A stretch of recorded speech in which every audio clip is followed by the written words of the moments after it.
The optics? Two elderly men sniping at each other in the first presidential debate. The overwhelming impression is that President Joe Biden, at 81, stumbled, and at times was difficult to understand or follow. At one point, Biden said, "I'm going to continue to move until we get the total ban on the total initiative relative to what we're going to do with more border patrol and more asylum officers." At which point Trump responded, "I really don't know what he said at the end of that sentence. I don't think he knows what he said either."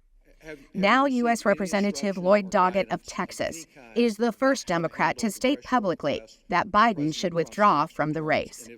Analysts say that changes the dynamic. If I had to gamble now, I'd say it's 50-50 more than anything that Biden will not be on the ticket. Not if the president has anything to do with it. He admits to aging, but points to his competitors' false debate claims. I don't speak as smoothly as I used to. I don't debate as well as I used to. But I know what I do know. I know how to tell the truth. However, a CNN poll shows 3 out of 4 voters say Democrats have a better chance of winning the presidency without Biden as the party's nominee.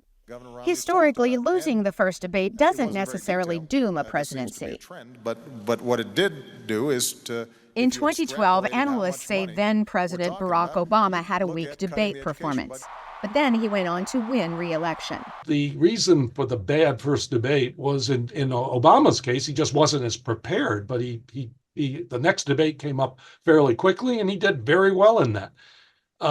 Not exactly the same thing. In another poor debate performance, pays for pay and salary, or pay and pension. President Ronald Reagan appeared confused at age 73. Still was really at the first debate thought of as not performing well for his age, and came back and had a good second debate. So there's a short-term strategy to shore up the base and a longer-term strategy to really show that this was an aberration and that he is able to act more vigorously and more presidential. Meanwhile, Donald Trump is trying to keep the focus on last week's debate. Joe Biden spent the entire week at Camp David resting, working, studying. He studied very hard. He studied so hard that he didn't know what the hell he was doing. Analysts say whether President Biden steps aside depends on his support in the Democratic Party and whether there are more public calls for him to resign from the race.